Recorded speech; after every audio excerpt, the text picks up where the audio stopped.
Bonjour Samuel, Bonjour Cathy, est-ce que tu m'entends correctement? ça va? Ouais, je t'entends bien. Super.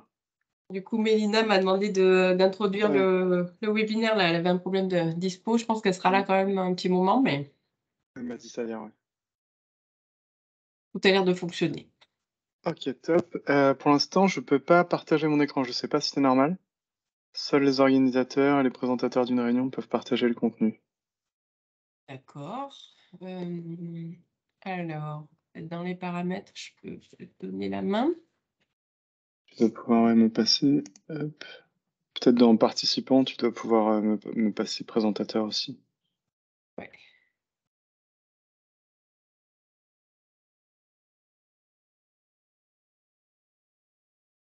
Désigné comme présentateur.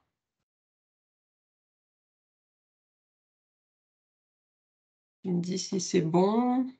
C'est bon. Super, Ok, merci. nickel. Hop, je vais partager mon écran. Hop. Est-ce que tu vois correctement mon Ouais, écran? c'est bon, je le vois. Nickel. Top.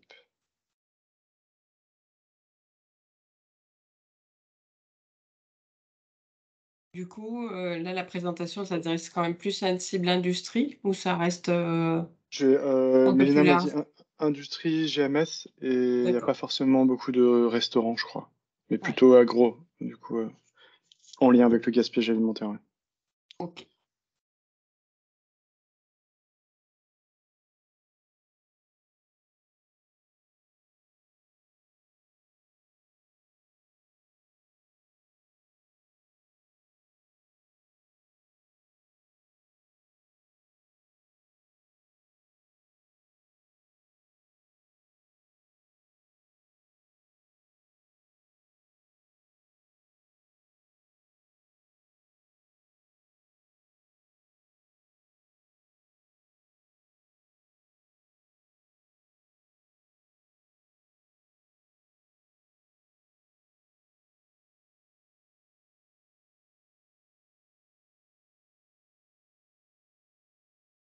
Du coup, Cathy, c'est toi qui précise au début que si les gens veulent poser des questions, il y a le chat, enfin les règles de fonctionnement.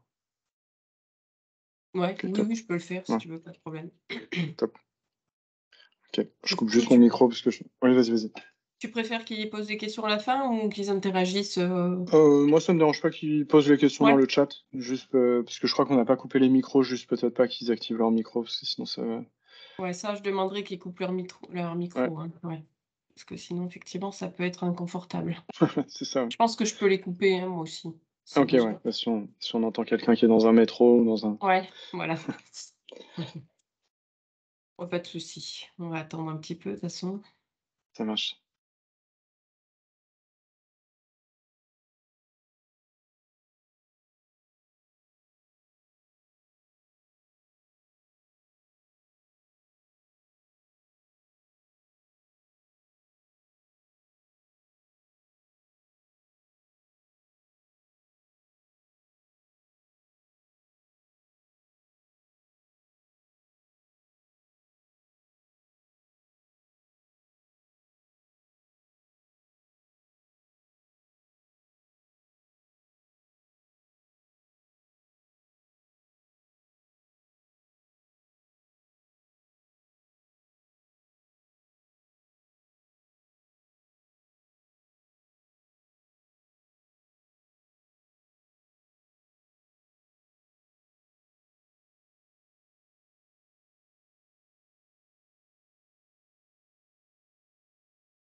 Hop.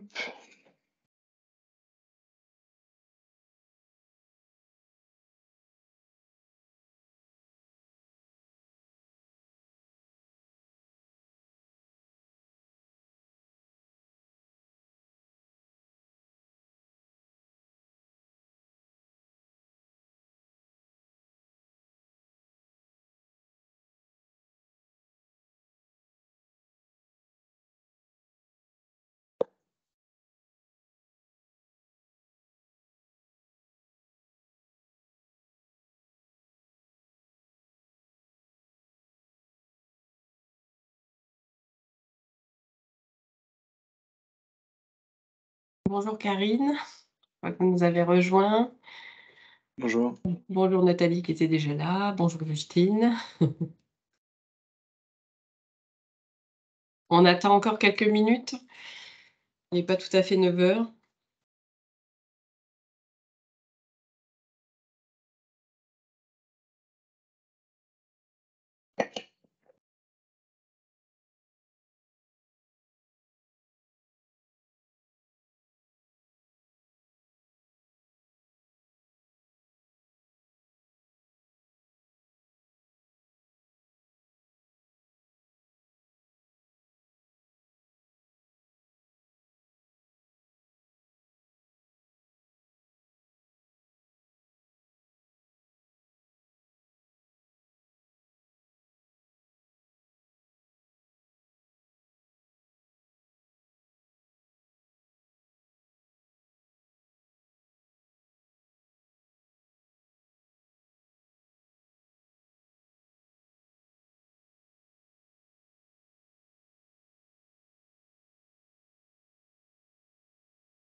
Bonjour Marine, bonjour Gladys, bonjour Denis.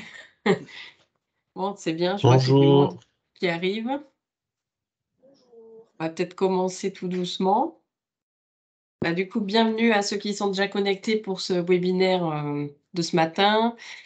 Donc, pour rappel, c'est un webinaire organisé dans le cadre du défi anti-gaspi. Donc, on a prévu tout un cycle de webinaires ateliers au cours de l'année là, pour vous aider, vous accompagner dans la mise en œuvre du défi. Donc, aujourd'hui, on a comme expert Samuel Musnier, que je remercie du coup d'avoir accepté d'intervenir sur ce webinaire sur la réduction des pertes et la gestion des déchets. Donc là, un webinaire qui s'adresse plus à la cible industrie GMS, un peu moins sur la cible restauration. Mais on avait organisé le webinaire sur les recettes anti-gaspi, là, qui était plus récemment, qui était plus pour la cible des restaurateurs. Du coup, pour ceux qui sont déjà là, je pense que vous connaissez assez bien les règles, hein. Donc l'idée, c'est de garder vos micros coupés autant que possible au cours de la présentation, pour éviter de déranger par les bruits parasites. Mais si vous avez des questions, n'hésitez pas à le faire même au cours de la présentation dans le chat. On tâchera d'y répondre au fur et à mesure. On en a pour 1 heure, hein, c'est ça Samuel? Ouais, à peu près 1 heure. Peut-être qu'on débordera de 5 minutes, mais en gros, 1 heure. parfait. 9h03, je propose qu'on démarre, Samuel. On Ouais, démarre tout doucement parfait. et puis... Eh ben, merci beaucoup, Cathy. Bonjour à toutes et à tous. Je vais commencer par tenter d'exploiter une fonctionnalité de Teams que j'ai jamais testée, qui est de vous poser une question. Vous me direz si ça se passe bien. Mais du coup, je vous ai juste demandé votre structure et votre fonction pour pouvoir adapter un petit peu mon discours aussi à l'audience. Et je vais vous en poser une deuxième tout de suite aussi pendant que je me présente juste après. C'est vos attentes par rapport à cette heure qu'on va passer ensemble, si vous en avez. Si vous avez déjà une idée assez précise ou si vous arrivez avec une question assez précise, ça m'intéresse de l'avoir maintenant. Comme ça, je tâcherai de tenter d'y répondre. Hop, et voilà. Je vous ai posé normalement 2 questions. Vous me dites si vous ne voyez rien ou si vous ne pouvez pas répondre. Normalement, elles sont posées. Cathy, est-ce que vous voyez les questions du coup? Non, c'est ce que Non, j'allais elles dire. apparaissent On voit où? pas le... Elles doivent apparaître non. en cours. C'est une bonne question. Hop. Bon, je vais pas perdre de temps là-dessus. Dans le chat, si vous pouvez m'indiquer votre fonction et votre structure, s'il vous plaît, un peu en vrac, et si vous avez une attente par rapport au webinaire de ce matin, ça m'intéresse beaucoup de la connaître. Aujourd'hui, on est ensemble du coup pour parler de réduction des pertes et de gestion des déchets. Cathy l'a dit surtout en l'appliquant aux industries agroalimentaires et à la GMS, deux secteurs qu'on connaît bien. Et pour présenter OID rapidement, pas passer trop de temps là-dessus, mais que vous donner un peu quelle légitimité on a à parler du sujet. Depuis 13 ans, nous, notre mission, c'est vraiment d'accompagner l'amélioration de la performance environnementale des industriels et des entreprises de manière plus générale. Il y a aujourd'hui beaucoup de cabinets qui font ça. On a choisi de faire à chaque fois du sur-mesure, de rester indépendant, c'est-à-dire qu'on ne fait pas de travaux, on ne vend pas de logiciels. Le côté proximité qui est très important sur nous. Je vais essayer d'illustrer ça beaucoup par des exemples, des choses qu'on a pu rencontrer lorsqu'on a accompagné nos clients. On a une volonté de simplifier les choses aussi. On va avoir des notions assez complexes ensemble ce matin. L'objectif, c'est qu'elles vous paraissent simples à la fin du webinaire. Donc, si on a atteint cet objectif-là, pour moi, ce sera en partie gagné. On a vraiment, dans notre ADN aussi, l'objectif de partager nos connaissances, ce qu'on a appris sur le terrain, ce qu'on a vu de bien chez certains clients, pour faire monter en gamme tout le monde, aider toutes les entreprises à réduire leur impact. On a créé en 2015 avec justement les chambres de commerce et les chambres de métiers une méthodologie autour des diag flux, donc qui permettent de traiter les déchets, les matières, l'eau et l'énergie en même temps. Donc j'essaierai de faire des petites passerelles aussi avec d'autres sujets. Il y a un lien très fort entre matière et déchets, on va en parler juste après. On fait beaucoup de formations et on est aussi animateur du réseau des experts flux qui regroupe à ce jour 400 personnes comme nous qui interviennent sur les flux. Pour présenter OID, ça veut dire optimisation et innovation durable. Moi, je suis un des associés fondateurs. On a créé à deux. Aujourd'hui, on a un peu plus de 20 personnes et on a accompagné à ce jour un peu plus de 1500 sites vraiment des petites entreprises, de la TPE jusqu'à des grands groupes et des grands sites industriels et de tout secteur d'activité. C'est ce qui fait un peu notre force. On ne travaille pas que dans l'agroalimentaire. On va aussi aller voir ce qui se fait de bien sur d'autres secteurs. Je vous ai mis quelques références dans l'agro pour illustrer ça justement. Il y a de la GMS, il y a de l'industrie, il y a de l'industrie un peu de toute taille. J'ai pas mis les plus petites TPE, pas que ce soit pour les dénigrer, mais c'est juste que vous les connaissez peut-être pas. Du coup, j'ai mis des noms qui parlent un peu plus. Et surtout dans l'agro, pas mal de secteurs différents. Aujourd'hui, je vais surtout témoigner sur la partie matière, qui est au cœur de notre offre, notamment sur la gestion des déchets, la réduction à la source. On travaille aussi beaucoup sur l'énergie, on travaille aussi de manière plus générale sur la partie analyse de cycle de vie et carbone et environnement. C'est cohérent pour nous parce que ça nous permet de s'assurer qu'à chaque fois, on permet aux entreprises de gagner de l'argent, parce que c'est le nerf de la guerre, mais qu'en même temps, on est sur des choses qui permettent vraiment de réduire l'impact, de travailler sur sa stratégie environnementale, sa stratégie bas carbone, et plus globalement réduire l'impact sur tout le cycle de vie, sur d'autres impacts que le carbone. Ce que je vous propose, oui. Est-ce que tu veux qu'on fasse un retour, Samuel, justement sur les participants? Ouais, Je sais pas si je sais pas Ouais, si ouais. tu vois, du coup, Ouais, je les vois bien, ouais, ouais. c'est parfait, OK, merci. super. J'allais, on allait regarder justement, puisque c'est le sommaire, l'objectif que je vous propose aujourd'hui, c'est de voir comment on peut réduire les pertes à la source et comment on peut mieux gérer ces déchets. En faisant un petit focus sur le contexte et la réglementation déchets, on va aller vite là-dessus parce que on pourrait passer déjà 4 heures sur le sujet. Vous parlez du coût complet des déchets à quelques ordres de grandeur et vous donnez des clés à la fois pour réduire en amont et en aval et quelques clés là plutôt sur les aspects tarification, contrat, sur la gestion des déchets. Puis garder un petit temps de questions-réponses à la fin pour les questions que j'ai pas pu prendre à la volée. Du coup, dans vos réponses, du coup, il y a un petit peu d'industrie agro, déjà en magasin. Ok. Le coût total des déchets, donc c'était une des attentes de côté, donc c'était Marine. Quelques Développement restaurants produit. aussi Ouais, avec, le Memphis Coffee, on a le restaurant L'Aquarium à Aix-les-Bains, on a Bofrost aussi, donc les surgelés ok. livrés, Ok. Ok, j'ai une personne qui m'a mentionné une attente, notamment le coût total des déchets, donc on va en parler. Les autres, n'hésitez pas là, à partir de maintenant à poser vos attentes ici si vous en avez ou des questions que vous vous posez, comme ça j'essaierai de les prendre au fur et à mesure.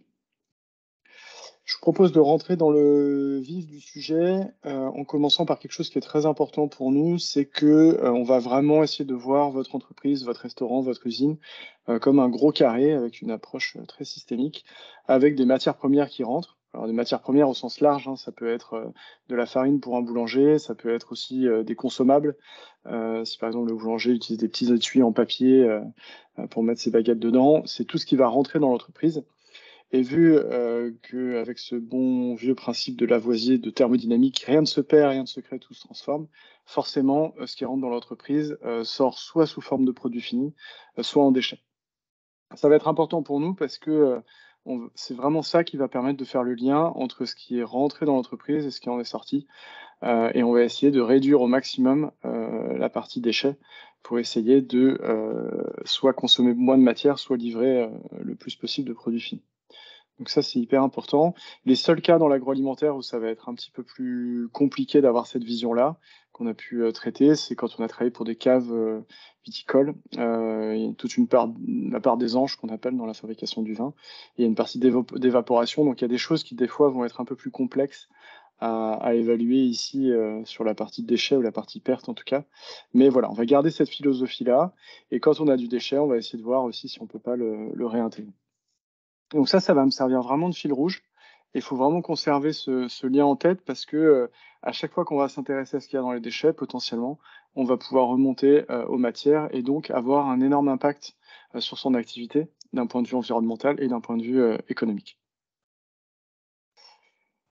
Ce que je vous propose, et je vous enverrai le support, je l'enverrai à Cathy qui vous le relaiera, c'est d'aborder un peu le contexte et la réglementation déchets, qu'on l'ait tous bien en tête. Déjà, assez rapidement poser les bases. Qu'est-ce qu'un déchet? La loi est très claire là-dessus. Je vais la lire et puis on va l'interpréter ensemble. Un déchet est un déchet tout résidu d'un processus de production, de transformation ou d'utilisation, toute substance, matériau, produit que son détenteur destine à l'abandon. La dernière partie de la définition est très importante. Ça veut dire qu'à partir du moment où vous abandonnez quelque chose, ça devient un déchet. Et donc, un déchet, c'est tout ce qui vous est plus utile et que vous décidez de jeter. Ça, c'est la théorie. En pratique, c'est un petit peu plus compliqué parce que quelque chose que vous allez destiner pour vous à l'abandon et qui est un déchet va être une matière première pour un autre. Et donc, parfois, la frontière entre déchets et ressources est assez floue. Pourtant, c'est très important pour vous, entreprise, de bien définir chez vous ce qui est un déchet de ce qui ne l'est pas, puisque la loi et la réglementation qui va s'appliquer ne va pas du tout être la même. Donc ça va vraiment être important de vous poser la question ensemble. Et on va faire un petit jeu juste après pour bien comprendre. Et voilà, le déchet, moi ce que je vous encourage à retenir, c'est que si vous abandonnez quelque chose, s'il n'y a pas de volonté de réemploi, de recyclage, vraiment c'est de l'abandon, ça va devenir un déchet. Recyclage en interne du coup. Et bien justement, je vais vous demander, donc j'aurais peut-être dû les numéroter, mais du coup, je vais vous demander si c'est des déchets. Vous pouvez répondre dans le chat. Du coup, on va commencer par, vous pouvez mettre le nom à côté, donc palette, on va dire un emballage palettisé, du don. Ça, c'est de l'amiante. Ça, c'est des pots de peinture usagés. Et ça, c'est des fûts de produits chimiques qui sont vides. Donc ça, voilà, vous pouvez me mettre sur le chat, reprendre les noms des déchets et me dire pour vous si c'est un déchet ou pas.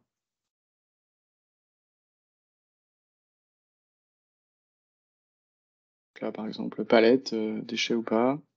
On va dire produit fini palettisé, par exemple, pour ça, donc PF palettisé, et du don, de l'amiante, les fûts et les produits chimiques vides.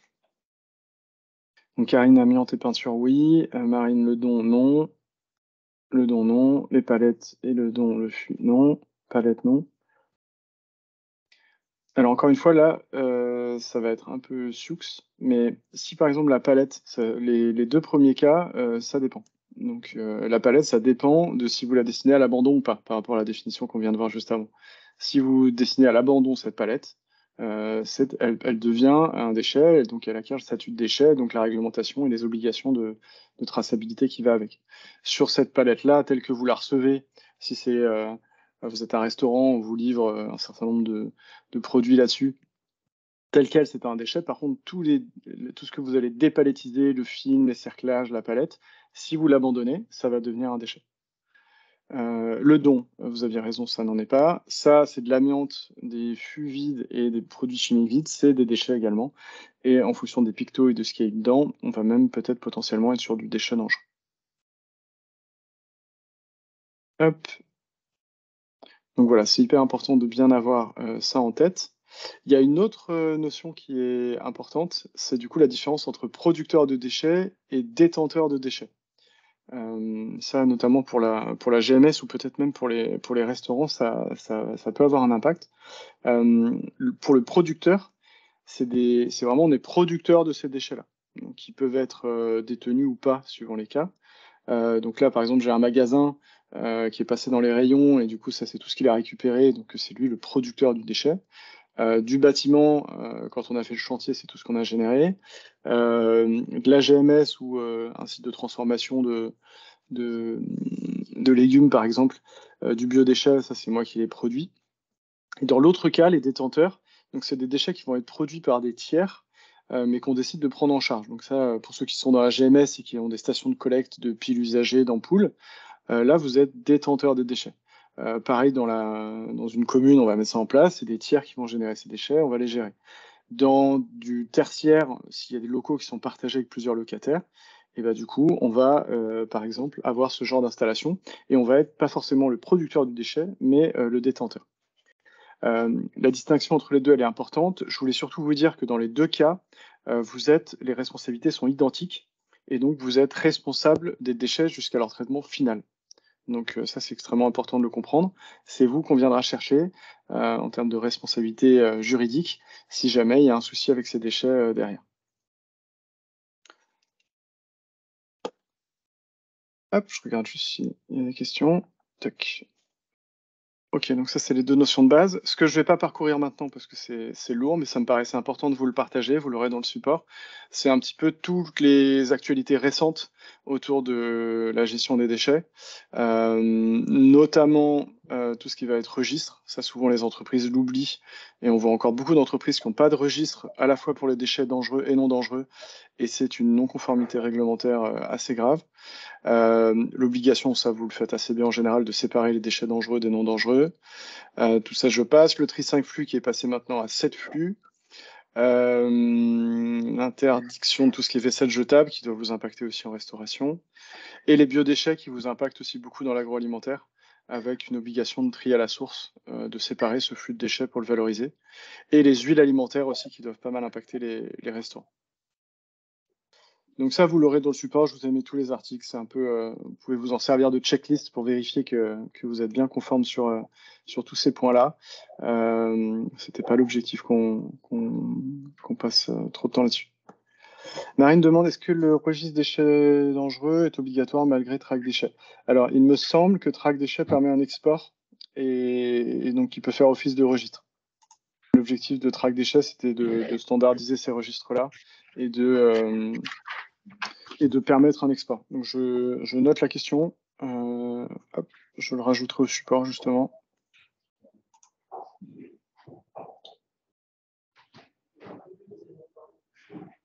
Hop. Mais il me semble que ça permet justement les clients qui l'utilisent s'en servent déjà parce que c'est obligatoire sur la partie déchets dangereux, mais qu'il y a un export qui est possible et que ça fait office de registre déchets pour éviter la double saisie. On va s'appliquer aussi comme alors le registre est obligatoire pour tous.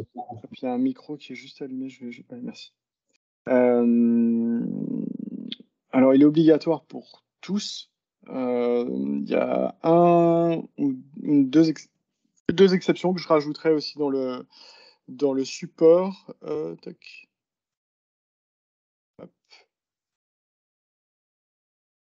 C'est notamment si vous êtes collecté par une commune et que du coup vous n'avez pas la vision sur l'enlèvement des bacs, etc. Mais du coup, il y a deux exceptions. J'en ai une en tête, je vérifierai l'autre. Si quelqu'un là, je veux bien qu'il la partage. Mais il est obligatoire pour tous. Ouais. Et on verra tout à l'heure sur la partie gestion des déchets que c'est un truc important parce qu'en fait, c'est oui, c'est un peu pénible et ça demande de suivre les déchets qu'on génère, mais par rapport à ce que je vous disais sur les matières et par rapport aux enjeux qu'il y a sur les coûts et l'environnement, en fait, pour moi, il y a un must-have pour chaque entreprise qui est que vous devez savoir la quantité de déchets que vous générez.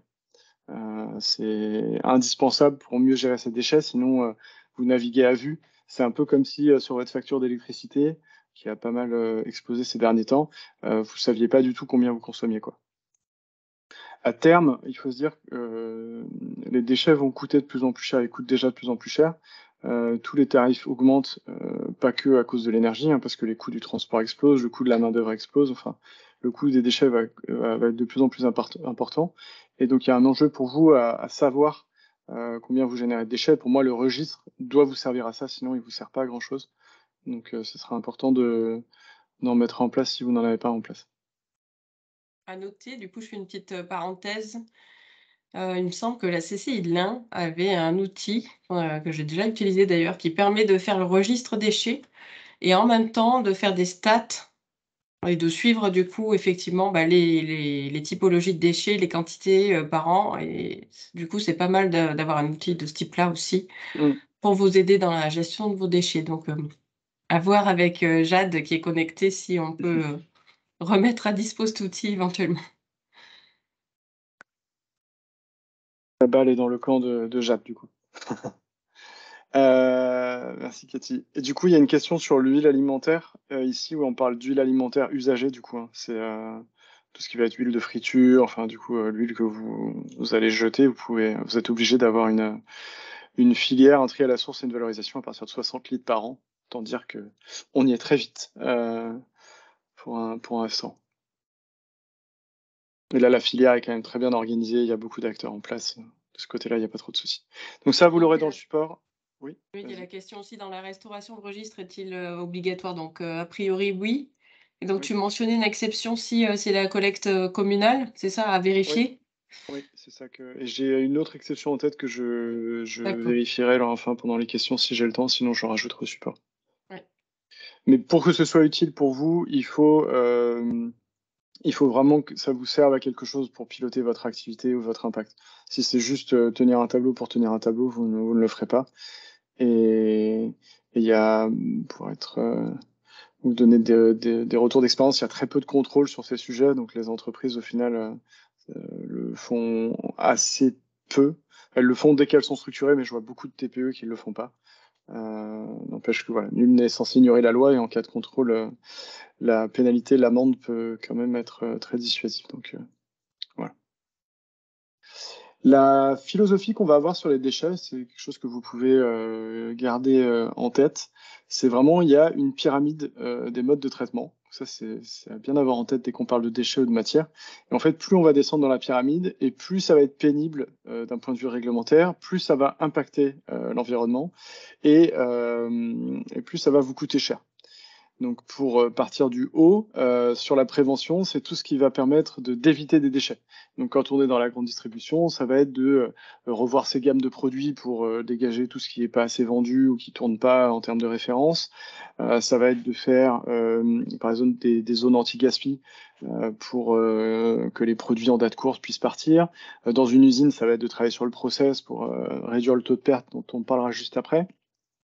C'est le meilleur déchet, c'était le slogan de l'ADEME pendant longtemps, c'est celui qu'on ne génère pas, donc c'est s'attaquer à ça avant tout et voir déjà ce qu'on arrive à faire. Si on n'arrive pas à faire ça, du coup, on va passer en réemploi. On n'est pas encore dans le statut de déchet. Vous voyez que la ligne noire, elle est juste en dessous. Et c'est par exemple, on va pouvoir utiliser ça en agro ou en GMS aussi. Ça va être des casse-navettes qu'on va pouvoir utiliser. C'est des palettes dont on va se resservir sur le même site. Donc là, c'est pas quelque chose que j'abandonne. C'est quelque chose dont je me resserre. Tant qu'il n'est pas cassé, je l'utilise plein de fois. Ensuite, on va rentrer dans la partie déchets. Donc, je vais essayer de zoomer, voir si ça marche. Ouais. Donc là, ça va être le recyclage, donc tout ce qui est carton, film plastique, toutes les filières usuelles. Donc ça va être transformer ça pour fabriquer à nouveau de la matière première vierge. Si on n'arrive pas à faire ça, derrière, il y a l'incinération. Donc là, on brûle des déchets et on essaye d'en récupérer l'énergie pour chauffer des villes. C'est ce que fait par exemple beaucoup la Suède. Et dernier scénario, c'est l'élimination. Donc ça, c'est des trucs que vous avez tous vus. C'est des centres d'enfouissement. Dans pas mal de pays encore, c'est des décharges à ciel ouvert. Et donc, c'est le pire des scénarios. Puisque là, on fait rien, on fait une grosse colline. Et quand la colline est trop haute, on fait une autre colline à côté. Mais aucune valorisation matière et beaucoup d'impact sur l'environnement. Donc vous, ce que vous pouvez faire, je vous encourage à avoir cette approche à chaque fois que vous voyez un déchet chez vous, et essayer de vous focaliser sur les déchets que vous voyez le plus. Première question à se poser, c'est est-ce que ce déchet il est évitable? Cette première question, oui, non. Si je peux pas l'éviter, est-ce qu'on peut éviter que cette matière, ce produit, ce consommable devienne un déchet? C'est-à-dire, est-ce qu'on peut éviter de l'abandonner? Est-ce qu'on peut lui trouver un autre usage, un usage identique, on l'utilise 2 fois, ou est-ce que on peut s'en servir pour autre chose? L'exemple d'une entreprise là que j'ai vu il y a pas très longtemps, c'était ils avaient beaucoup de gants en plastique à usage unique qu'ils jetaient et ils sont passés sur des gants en tissu qui lavent. Du coup, en fait, ils ont acheté une machine à laver, et du coup, ils lavent ces gants. Et du coup, là, typiquement, ils étaient avant en élimination et du coup, ils ont pu passer en réemploi avec une petite étape de nettoyage. Le recyclage, donc si je peux pas réemployer ce déchet, ok, est-ce qu'il peut être recyclé? S'il ne peut pas être recyclé, est-ce qu'au moins on peut en récupérer l'énergie en le brûlant? Et si on arrive au dernier niveau, sur la partie élimination, et ben du coup, on va essayer de faire un reset et de se reposer la question, est-ce que ce déchet il est évitable? Vraiment, à chaque fois qu'on arrive sur l'élimination, il faudrait essayer à chaque fois de remonter. Remonter en haut sur la prévention, ça ne veut pas dire qu'il faut le faire tous les jours, sinon vous allez devenir fou. Mais ça veut dire que du coup, les technologies évoluent, les filières évoluent, les solutions que vos fournisseurs peuvent vous proposer évoluent. Et donc, c'est intéressant, une fois par an, de se dire, tiens, ce déchet, c'est vrai qu'il est pénible. Il y a un an, on n'avait pas trouvé de solution. Est-ce qu'on ne pourrait pas à nouveau se poser la question, essayer de voir si on ne peut pas faire autre chose? Et si vous avez cette petite boucle, il y a de grandes chances pour que vous réduisiez très fortement la partie élimination et valorisation. Il restera toujours, c'est ce qu'on dit aussi à nos clients, une partie de déchets qu'on n'arrivera pas à valoriser ou à réduire. Il y aura toujours une petite part ici d'incompressible, mais nous, ce qu'on voit, c'est que dans les entreprises, y compris dans votre secteur, il y a quand même beaucoup de choses à faire à réduire ce triangle rouge là qui est encore un peu trop gros.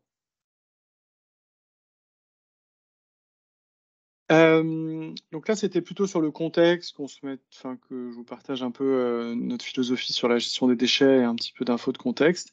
On va faire un peu la même chose sur le coût complet pour poser les bases avant de rentrer dans le détail.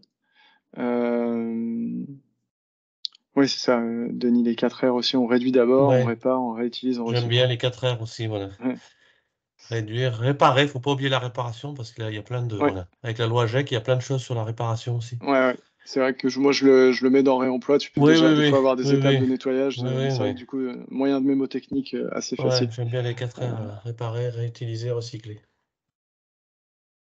Top. Du coup, sur le coût complet, donc là, on est plutôt sur la partie procédé de fabrication. Quand je dis procédé de fabrication, c'est au sens très large, puisque pour moi, un restaurant fabrique des plats. Du coup, ça reste un process, il y a une recette, etc. Donc, c'est très similaire. Il y a de l'énergie pour faire cuire, il y a des frigos, il y a beaucoup de similitudes. Pareil pour la GMS, en fait, vous allez avoir quand même quelques petites étapes de transformation. Ce que je voulais vous partager là, c'est la notion de coût complet. Donc ça s'applique à toute entreprise qui utilise de la matière première et de l'énergie. Donc plutôt des restaurants, dans le cas de ce matin, et des usines. On l'a aussi appliqué à la GMS. On a fait une grosse mission pour l'ADEME, près de Carrefour, Leclerc, Intermarché, Super U. Et c'est tout. Et du coup, ça s'applique aussi bien parce qu'en fait, on se rend compte qu'il y a aussi une part importante de coûts que les magasins n'ont pas dans leur budget, n'ont pas identifié ça comme dépense. Du coup, c'est vraiment comparable à un iceberg, ce coût complet des déchets, c'est que il y a tout ce qu'on voit, et donc ça c'est plutôt ce qu'on va payer aux prestataires de déchets, ou payer à la commune si je me fais enlever les déchets comme ça. Par contre, il y a toute une partie qu'on a beaucoup plus de mal à évaluer, c'est tout ce qu'on a acheté en amont et qui finit à la poubelle. C'est tout ce que en cuisine on a mis comme énergie pour transformer, préparer les plats, et dans une usine pour préparer mes produits. Et c'est toute la main-d'œuvre, tout l'amortissement des machines et tout ça mis bout à bout peut représenter un coût extrêmement important. Un chiffre, un ordre de grandeur à avoir, c'est que en général, le coût complet des déchets, la facture vraiment que je paye à la commune ou à mes prestataires de déchets, c'est moins de 7% de ce que me coûtent réellement mes déchets si je mets bout à bout tout ce que ça me coûte en main-d'œuvre, en énergie, etc. Donc les entreprises voient les 7% et tout le reste est caché. Et justement, pour définir un peu mieux ce que c'est, donc ça s'applique à toute entreprise qui utilise de la matière et de l'énergie, je l'ai dit. Et à chaque étape, vous ajoutez en fait de la valeur qui part à la fois dans vos produits, dans vos recettes, dans vos plats, mais également dans ce que vous jetez. Et donc, plus on avance dans le process, et plus le déchet coûte cher. Et donc, ça, c'est extrêmement important à comprendre parce que c'est ce qui fait qu'à la fin, on va avoir quelque chose, on va avoir une note assez salée sur la partie coût complet des déchets. Il y a une norme, donc le calcul est quand même assez bien structuré, qui est l'ISO 14051, et du coup, ça permet d'avoir un référentiel commun à toutes les entreprises. Et donc ça, c'est ce que je vous disais, il n'y a pas que le coût de gestion, il n'y a pas que la facture que je paye à mon prestataire de déchets, mais il y a tous les entrants. Il y a la matière première. Donc pour le restaurant, ça va être mes achats de fruits et légumes, ma viande, ça va être l'énergie. Donc ça, c'est, vous en avez bien conscience actuellement, tout ce que je vais payer en gaz, en électricité.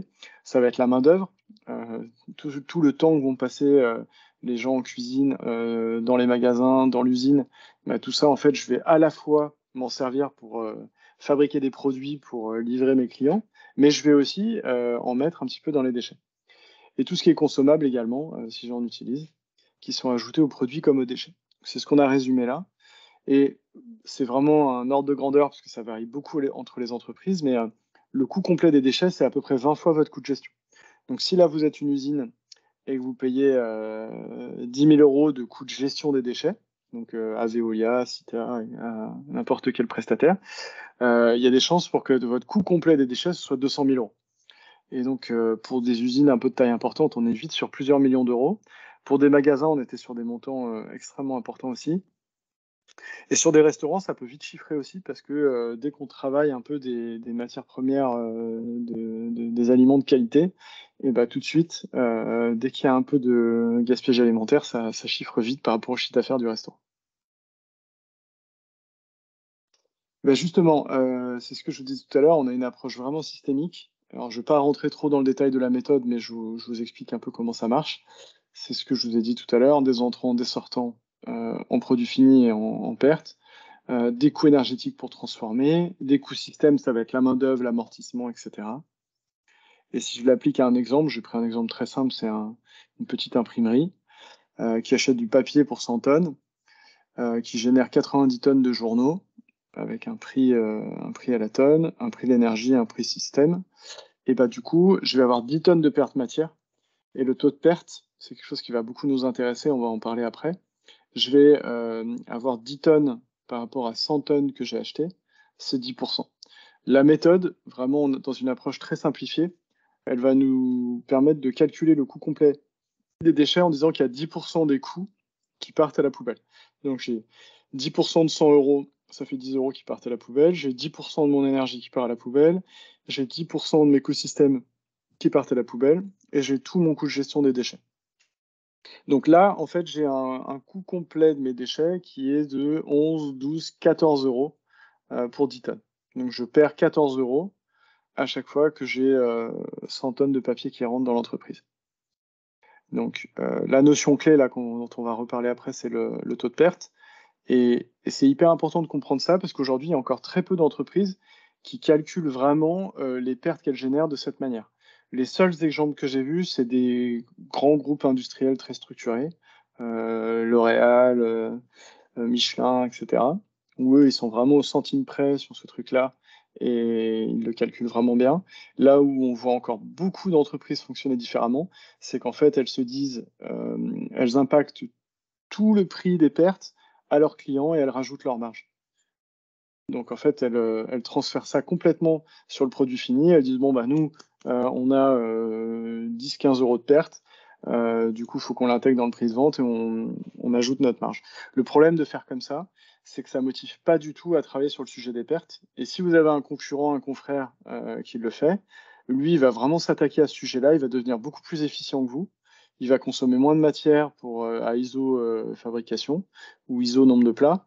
Et du coup, petit à petit, lui, à marge équivalente, il va pouvoir baisser ses prix. ou alors il va faire plus de marge que vous.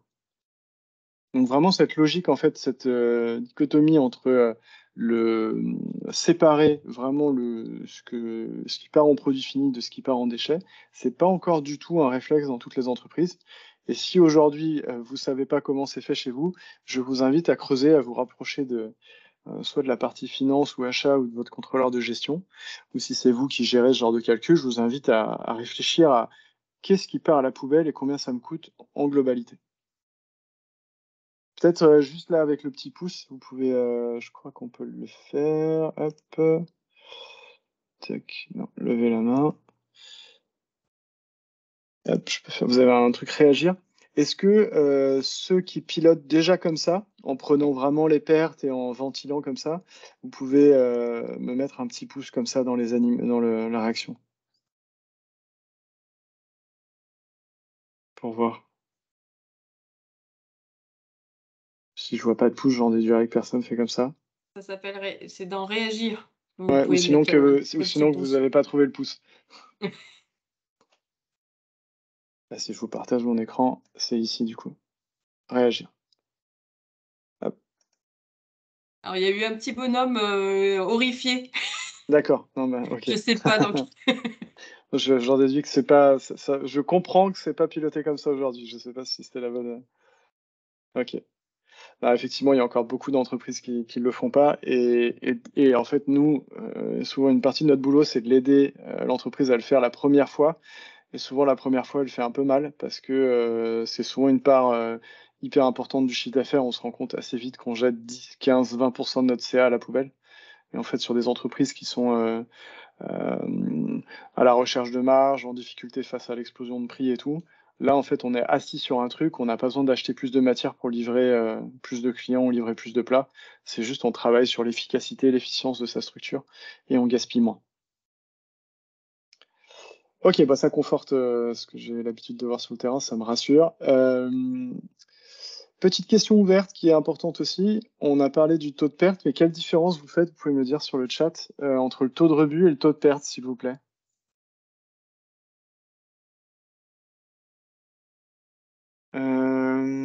Ouais, alors du coup, il y a une question de Marine. Est-ce que les emballages de matières premières sont inclus là-dedans? Ce qui est important, c'est que si vous les comptez dans les déchets, vous les comptiez aussi en entrée.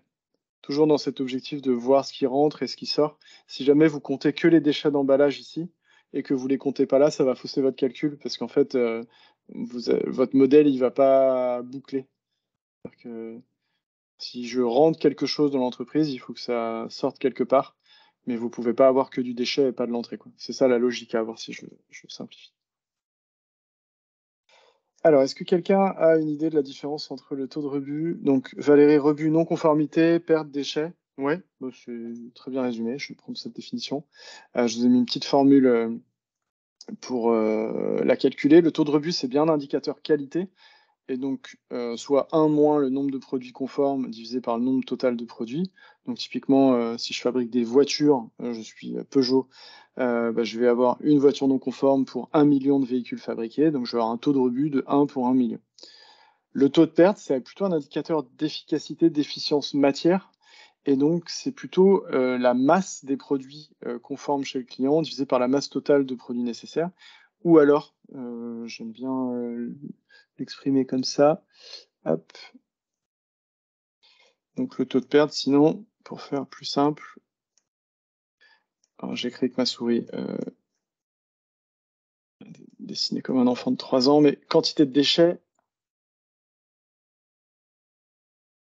en C'est tonnes, en joli, kilos. Samuel. C'est joli. C'est ça. Ça. Parce que mes filles auraient honte de moi là, parce qu'elles dessinent beaucoup mieux que ça quand même. Quantité de matière première totale.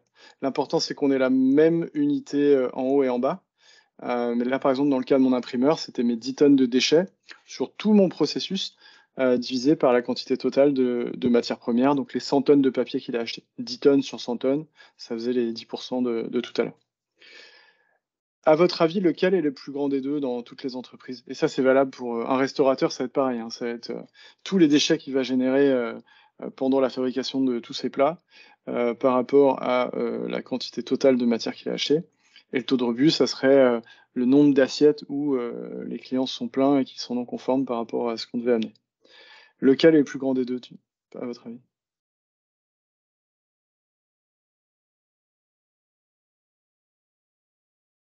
Ouais, Nathalie me dit quelque chose d'intéressant aussi, je trouve. Le taux de rebut, c'est ce qu'on reçoit pas.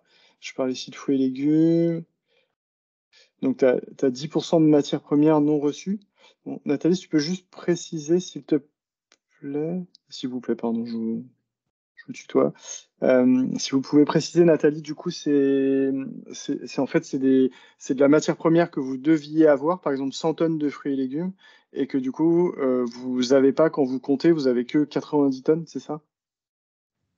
Alors, je préfère parler parce que ce sera Oui, plus bien sûr, facile. merci. Ouais, c'est plus facile, merci. En fait, j'ai mon fournisseur de fruits et légumes qui applique un taux de 10% maximum qu'on ne peut pas recevoir, en fait. Par exemple, comme c'est des petits producteurs, des fois, il peut arriver qu'au lieu de 6 kilos dans une cagette, il y en ait 5,5 kg, par exemple. Ok. Donc, les 10%, là, je les atteins pas. Donc, en fait, c'est une perte ou un rebut. Ça peut être les deux, en fait. Parce que moi, à l'arrivée, je pèse pas toutes mes cagettes. Donc, du coup, j'applique mon tarif. Et quand j'ai fait toutes mes ventes, je m'aperçois effectivement qu'il pouvait manquer dans ma cagette un certain nombre Ok. de kilos. Et donc, vous, là, vous payez, par contre, 6 kilos. Vous payez pas 5 kilos, 5 kilos. Je paye 6 kilos, Donc, effectivement. c'est Voilà. une pure Et c'est pas perte facile à financière. contrôler, du coup. Ouais. C'est une perte financière. Du coup, nous, dans notre exemple ici, vous allez rentrer 5,5 kg et vous allez avoir des pertes sur 5,5 kg. Je sais pas si, enfin, je connais pas bien votre activité, mais du coup, par contre, nous, dans une approche de taux de perte, on va. Est-ce qu'on va aller voir cela? Oui, on va les voir parce que vous allez compter 6 kilos ici. Ouais. Ah ouais, Et ok. ça peut être également dans l'autre sens. C'est-à-dire, au lieu de 6 kilos, je vais Oui, en recevoir 6 kilos 200 ou 6 kilos 500.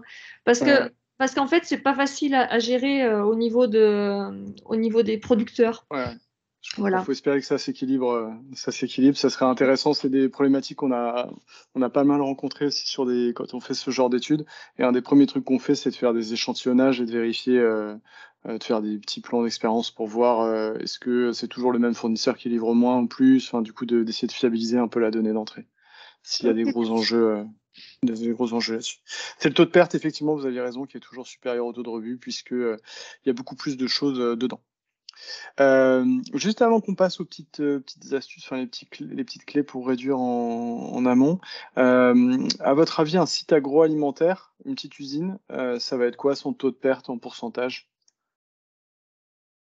Si vous me donnez sur le chat c'est combien de pourcents?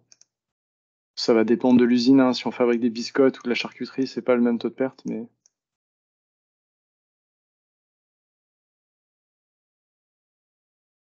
Et autre question en parallèle, en GMS, donc on va prendre que la partie alimentaire. À votre avis, c'est quoi le taux de perte de la GMS? C'est une moyenne. On a 2%, 1%, 20%. C'est Ouais, c'est variable. ça. Ouais. Ouais, du coup, 10%. sur une usine agro, c'est ça, ça va être entre 10 et 20%. Les plus hauts qu'on ait vus, c'était 30% sur de la fabrication de produits très fragiles comme des biscottes. Donc, c'est ça, 10-20. Et sur la GMS, Karine dit 1%, Mélanie dit 10%. Donc, Alors, Karine, c'est la pour. restauration. C'est peut-être. Ah, ouais, Karine, c'est j'ai. Ouais. restauration. Mélanie, je ne sais pas.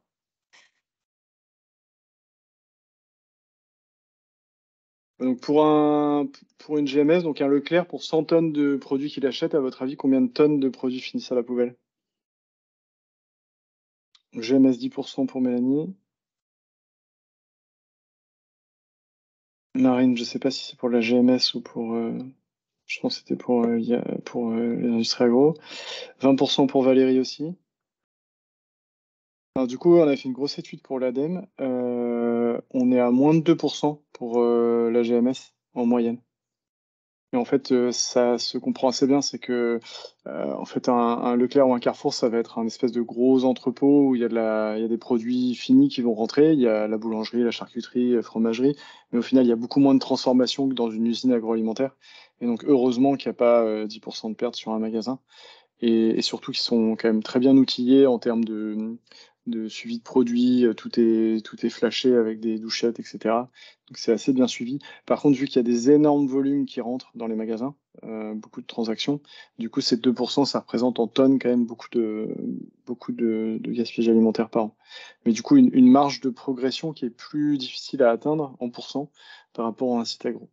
Un restaurant ça va beaucoup dépendre du type de restaurant. Si on est sur quelque chose de très haut de gamme, de quelque chose de très standard, ça va dépendre de la carte. C'est vraiment très très variable. Ça peut être entre 5 et 20%. Euh, Est-ce que le don rentre dans les pertes? Alors, c'est une très bonne question, je trouve. Merci. Ça rentre dans les pertes. C'est pas une perte au sens social et environnemental du terme. Par contre, ça va rentrer en fait dans notre bilan comme étant une perte et ne finissant pas en produit fini. Donc c'est quelque chose qu'on a beaucoup travaillé avec les magasins, notamment parce que en fait on se rendait compte que si les gammes de réassort n'étaient pas bien gérées, en fait on achetait par exemple 5 paquets de jambon qui finissaient toujours en date courte, qui étaient donnés. Et en fait si on mettait pas à jour le système, du coup on recommandait 5 paquets de jambon qui étaient redonnés. 5 paquets de jambon redonnés. Donc c'est bien pour les Restos du Cœur et les associations. Mais du coup, enfin, pour la performance économique du magasin, c'était pas très logique de faire comme ça. Et donc, ça va rentrer dans le dos. Sur un site agroalimentaire, ça va être pareil. C'est que si jamais vous gérez mal vos commandes, vos stocks et que vous donnez la moitié de ce que vous fabriquez, ça va quand même rentrer là-dedans. Hop, ok. Est-ce qu'on inclut les sorties reprises par les fournisseurs? Tac, sur le directement de la GMS. Alors, s'il y a une boucle ici, hop, on va bien creuser. Donc là, l'exemple de Patrick, c'est par exemple si j'ai du chocolat Lindt qui est repris par mon fournisseur quand il est invendu, nous, on va quand même le compter dans les pertes parce que ça va être un flux intéressant à regarder, même si ça coûte rien au magasin.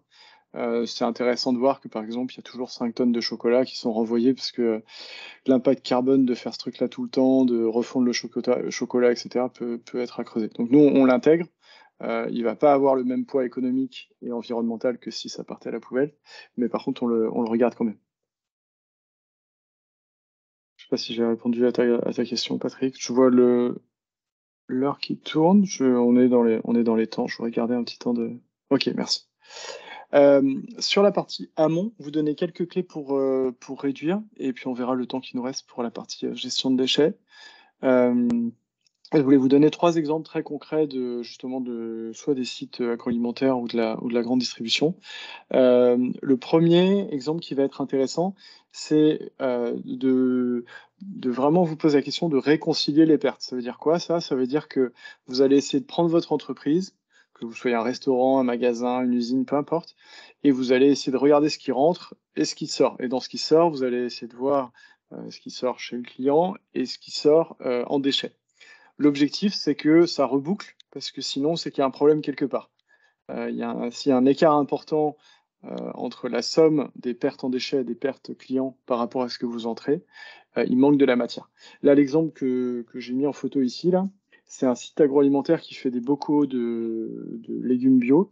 Et en fait, quand on regardait tous les légumes qu'ils achetaient, tout ce qu'ils livraient aux clients et ce qu'ils jetaient, il nous manquait 50 tonnes de matière. 50 tonnes de légumes bio, ça fait vite un gros impact. Et en fait, en creusant ça avec l'entreprise, on s'est rendu compte que quasiment la totalité de ces 50 tonnes partait en évacuation des eaux usées parce que les machines de conditionnement étaient très vieilles et du coup ça débordait de partout et à chaque fin d'équipe, il y en avait partout par terre, on mettait un coup de jet d'eau et ça partait là-dedans. Et la commune à côté auquel l'entreprise était raccordée via une convention de rejet était très contente de recevoir ça dans la station d'épuration. Et du coup, gros problème. Là, en fait, la rentabilité de moderniser les machines, elle s'est faite en quelques mois. Et l'entreprise a pu traiter ça parce qu'en fait, on a mis en face un enjeu économique à avoir tous ces légumes qui finissent par terre. Ça, c'est le premier truc qu'on peut faire assez facilement. En tout cas, c'est la première étape. La deuxième étape, je me suis permis cette photo parce que je savais que personne n'allait être trop sensible ce matin vu qu'on est sur l'agroalimentaire. Du coup, ça, c'est un site qui fait pas mal de charcuterie, de produits autour du cochon. L'autre truc qui va être intéressant, c'est de aller avec des opérateurs, aller avec des gens sur le terrain, devant les poubelles, pour discuter de où viennent les choses en fait. Pourquoi est-ce que on se retrouve avec autant de boudin ici? Pourquoi est-ce qu'il y a du saucisson là?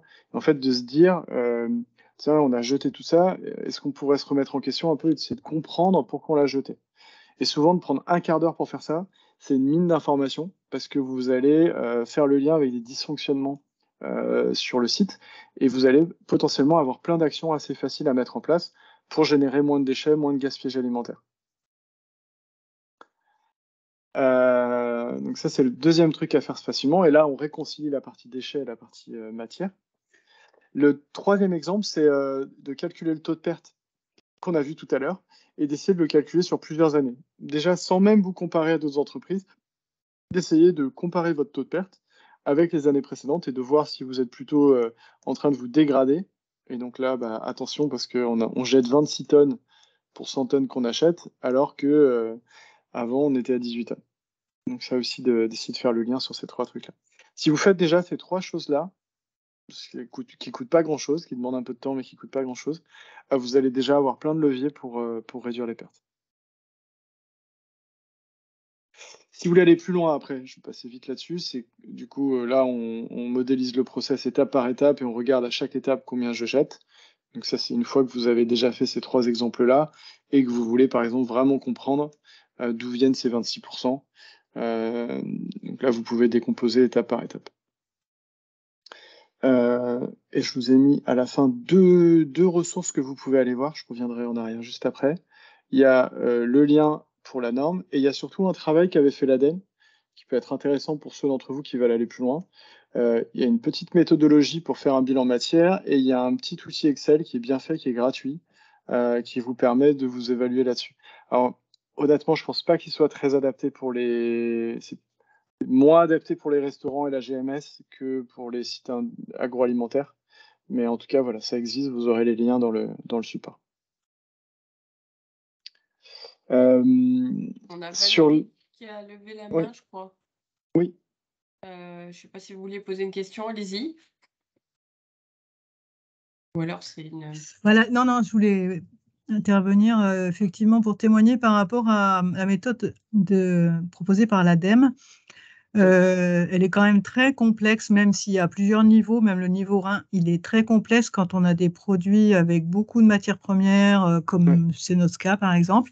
Du coup, on a travaillé avec notre syndicat professionnel qui s'appelle l'ADEPAL pour faire une espèce de petit guide qui différencie bien perte et gaspillage et qui aide à faire cet inventaire. Donc, peut-être que je pourrais le transmettre. Ouais, avec plaisir. Et comme ça, voilà, chacun pourra voir ce qu'il peut en faire. C'est très récent, hein, on a travaillé pendant plus d'1 an là-dessus. Bah, Pour super, merci pour le simplifier les partage. choses. Du coup, l'organisme professionnel qui l'a fait, c'est L'ADEPAL. Ok.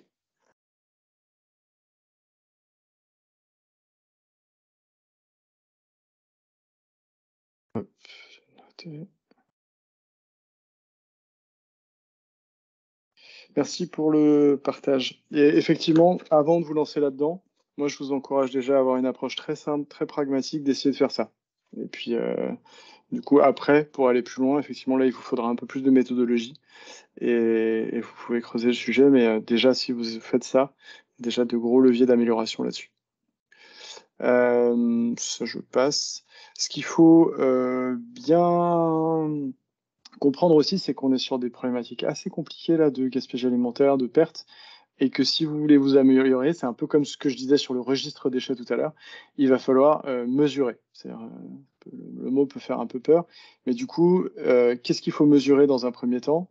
Le volume de produits entrants, le volume de produits finis. Donc ça, c'est plus facile pour une usine que pour de la GMS ou un restaurateur. C'est même, je pense que le type d'activité pour lequel c'est le plus difficile, c'est le restaurateur. Et c'est pour ça qu'il faut se concentrer sur les grandes masses. Allez pas essayer de tout quantifier, allez pas de peser tous les déchets, essayez de vraiment faire du Pareto et d'essayer de peser ce qui est le plus important. On a vu des restaurateurs, on a vu des traiteurs, on a vu pas mal de gens juste installer une balance pendant quelques semaines et du coup essayer de suivre le poids de certains déchets pour se rassurer ou pour au contraire lever des sujets et pouvoir réduire les pertes en amont. Dans l'idéal, avoir les entrants et les sortants en poids à chaque étape de fabrication. Ça, c'est plutôt pour les sites agroalimentaires. On peut négliger certaines sous-étapes, il n'y a pas de souci. Avoir un suivi des causes des pertes. Ça, quelle que soit votre activité, c'est bien d'avoir un petit suivi de tiens, on a beaucoup jeté telle recette parce qu'il y avait tel souci. Tiens, tel produit revient. Enfin, de faire vraiment une analyse de cause. Et d'avoir, si besoin, surtout avec l'actualité autour du prix de l'énergie, d'avoir des sous-compteurs pour bien pouvoir mettre les coûts énergétiques dans le coût des déchets, en plus de pouvoir mieux piloter l'énergie. Ça, je vous en ai parlé. Hop. Et sur la gestion des déchets, j'avais surtout deux choses que je voulais vous dire avant de garder un petit temps de questions-réponses. Pour vraiment le pilotage de votre gestion de déchets et des petites erreurs qu'on voit, enfin des écueils qu'on voit souvent chez nos clients. Vraiment, il faut que vous puissiez avoir une idée des quantités. C'est quoi les principaux déchets que je génère? C'est quoi la tendance d'une année à l'autre? Est-ce que j'ai des actions en place là-dessus? Et ça, c'est valable, même si vous avez en collecte avec la commune, c'est quand même intéressant de le savoir parce que vous allez faire le lien avec votre activité. Avoir une synthèse des quantités pour vraiment voir ce que vous générez, les évolutions, etc. Les coûts à la tonne, je vais en parler juste après. Et avoir une synthèse des dépenses pour voir combien vous coûte chaque déchet et pour voir les évolutions de prix sur ces sujets-là. Donc ça, vous l'aurez dans le support. Essayez de passer vos principaux déchets à travers ce petit filtre-là et de vous assurer que vous pouvez répondre à toutes ces questions. Ce qu'on vous encourage à faire aussi, c'est que pour chaque déchet, c'est vraiment d'avoir un petit tableau tout simple comme ça avec le tonnage, le coût fixe, les rotations, le traitement, et de calculer quelque chose qui est pour nous super important sur la gestion des déchets, c'est le coût en euros par tonne. Et donc la partie variable, mais également on intégrera tout à l'heure la partie fixe. C'est important de faire ça parce que ça permet de voir des variations plus facilement que quand on regarde juste des budgets et d'avoir une évaluation, un coût total par mois et de voir par rapport à la situation initiale qu'on s'était fixé, est-ce qu'il y a des variations ou pas. Donc c'est ça, hein, c'est pour nous, c'est la clé, c'est vraiment avoir cet indicateur-là, euros par tonne en place. Et du coup, comment on le calcule? C'est le coût unitaire de location sur les 12 mois, le coût unitaire de transport fois le nombre de rotations à l'année, divisé par le tonnage, et on rajoute le coût de traitement à chaque tonne. Et du coup, ça permet d'avoir quelque chose qui est hyper intéressant, c'est que pour chaque type de déchet, on a le coût en euros par tonne et on peut comparer d'une année à l'autre. Beaucoup plus facile de comparer en ayant des euros par tonne qu'en comparant juste le prix de transport ou le prix de location, parce qu'il y a plein d'autres facteurs influents. Nous, à terme, on s'en sert pour comparer les entreprises entre elles, du même secteur, ou pas, et ça permet de voir des choses vraiment intéressantes. Il y a des choses qui sont incompressibles, typiquement, si vous êtes une entreprise assez éloignée en zone rurale, vous allez payer plus cher à la tonne vos déchets, c'est normal, parce que vous aurez plus de transport. Donc il y a des choses qu'on explique. L'objectif, ça va être d'expliquer au maximum ce coût-là pour bien le comprendre et pour éviter les dérives. Et surtout, on voit des clients qui se font clairement avoir sur leur tarification déchets et de décomposer comme ça permet de le voir beaucoup plus facilement. Hop, ça j'en ai parlé aussi. Voilà, je voulais garder, je vois le temps qui passe, il est 9h58, il y a pas mal d'informations, j'en ai bien conscience. Je voulais quand même garder un petit temps d'échange avec vous sur le lien avec vos problématiques. Est-ce que c'est des sujets, vous sentez qu'il y a des choses à faire dans vos entreprises? Donc là, on se peut se donner 5, je resterai un peu plus, mais on peut se donner 5-10 minutes pour ceux qui doivent partir assez rapidement. Si vous avez des questions. Soit vous pouvez les poser sur le chat, soit vous pouvez débloquer votre micro. Une question ou une réaction par rapport à ce qu'on a vu ce matin.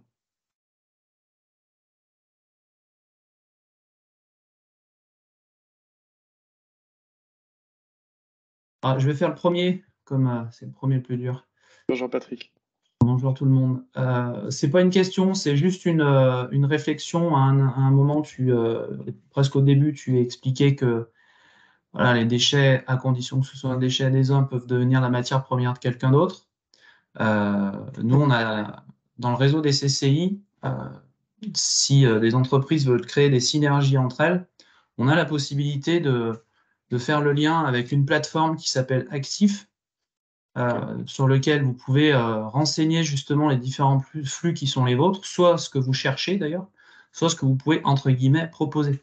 Voilà, je vais prendre un exemple un peu bateau, mais sur de la palette, hors standard, on peut tout à fait déposer un gisement en fait de palettes voilà, de dimensions que je ne vais pas inventer parce que je ne les connais pas par cœur. Et face à ça, une entreprise qui peut effectivement être intéressée par ce flux-là. Aujourd'hui, l'accès pour les entreprises, en tout cas, et uniquement pour les industriels, est gratuit. Et voilà, plus on sera nombreux, plus ça sera intéressant. Plus c'est local, plus ça marche. Mais on a une couverture régionale. Donc sur des flux très particuliers de matières qui sont assez, on va dire, exotiques, ça peut aussi être intéressant pour celles qui vous coûtent cher en traitement. Je ne vais pas parler de filière. Donc voilà, je vous invite à chercher cette plateforme Actif où je mettrai le lien si vous voulez en Oui, il y a commentaire. du coup, Vicky l'a mis. Merci, Vicky. Bah, voilà, Mais, super. merci pour le partage, du coup, Patrick. D'autres remarques, réactions?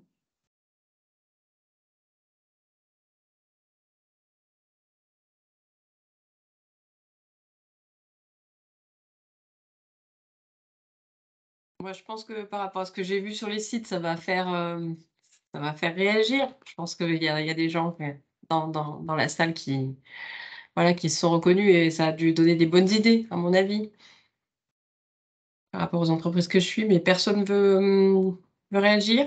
Pas de remarques? Moi, je veux bien. Je veux juste te dire que c'était très intéressant et très clair pour un sujet complexe, effectivement.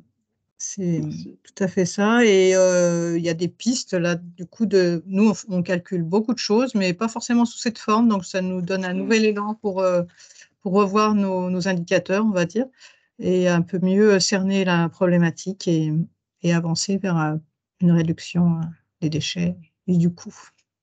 Merci, Super. en tout cas. Merci, Valérie. Du coup, votre secteur, vous, production, ouais, du Donc, coup, côté Saint-Jean, culture, produit frais. ravioles. Ouais, c'est ça. Ok, ouais, bah, ça s'applique très bien, ce genre de choses. Ok, super. D'autres remarques? Je vois qu'il est 10h02, donc ceux qui devaient nous quitter à 10h, je vous souhaite une excellente journée, une bonne semaine. Et sur ceux qui ont des questions, je reste encore quelques minutes pour échanger si besoin.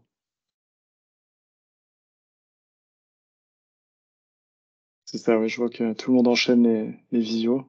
Au revoir à tous. Au revoir, merci beaucoup. Au revoir. Merci, bonne Merci journée. Nathalie, au revoir. Merci Laurine, au revoir. Bon, bah, merci pour votre participation. Je rappelle peut-être la prochaine étape. Il y a un temps d'échange qui est prévu le 21 février sur le défi, donc par catégorie. Donc voilà, on se retrouve normalement le 21 février pour échanger. Et puis, bah, merci à Samuel pour cette présentation qui, je Merci pense, Cathy. est intéressante pour tous. Et puis, bah, Et, très bonne journée à tous. et je t'envoie le support, du coup j'avais 2-3 petits trucs à rajouter, je vais le faire juste après.